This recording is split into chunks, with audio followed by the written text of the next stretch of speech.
जो शुरू से ही पारा शिक्षकों के हित की बात करती है। और कहीं ना कहीं सरकार का जो रुख रहा है, जो उनकी गतिविधियां रही है, उससे हमें पता चला है कि विश्वास जगा है पारा शिक्षकों में कि यह सरकार निश्चित तौर पर पारा शिक्षकों के लिए कुछ अच्छा करेगी। हाँ, यह सही है कि लगातार हो रहे विलंब और जिस तरह से तारीख पर तारीख मिल रहे हैं, तो इस पर कहीं न कहीं पारा शिक्षकों में एक निराशा और रोष की भावना जरूर जगी है।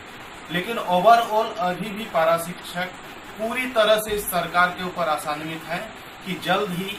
एक सेवा शर्त नियमावली पारित करते हुए हमें वेतनमान दिया जाएगा।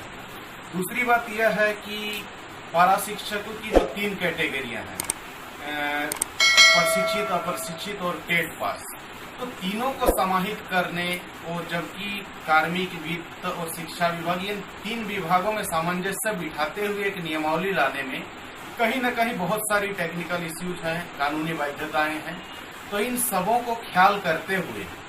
कहीं न कहीं मुझे लगता है कि यही एक वजह है देरी होने की, कि जब इतने बड़े पैमाने पर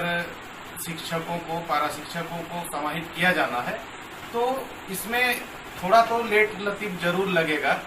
और जैसे शिक्षा मंत्री के हवाले से बात करें तो नियमावली का ड्राफ्ट बनकर तैयार है और दुर्गा पूजा के पहले ही उन्होंने इसे पटल पर लाकर कैबिनेट से पास कराने की बात कही थी। लेकिन अगर नहीं भी हुआ तो मुझे लगता है कि दुर्गा पूजा के जस्ट बाद बहुत जल्द इस नियमावली को पटल पर लाया जाएगा और सभी पारा शिक्षकों का कल्याण होगा। दूसरी बात है कि एक जो तथाकथित प्रशिक्षित संगठन का नाम सामने आ रहा है, जो नियमावली का आने से पहले ही उनके विरोध के लिए मुखर हो चुके हैं, तो मैं स्पष्ट करना चाहूंगा कि अगर उन जो तथाकथित प्रशिक्षित संगठन है, उनके नेतृत्वकर्ताओं पर अगर गौर करें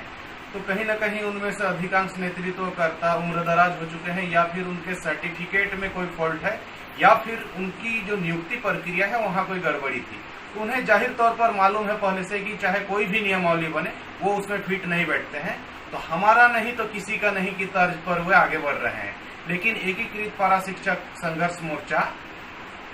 तमाम राज्य के सभी कैटेगरी के पारा शिक्षकों को लेते हुए तमाम 65,000 पारा शिक्षकों के हित की बात करती है। और जो प्रशिक्षित संगठन कहता है कि हमारे पीछे 55,000 प्रशिक्षित पारा शिक्षक है, तो प्रशिक्षित पारा शिक्षकों में से भी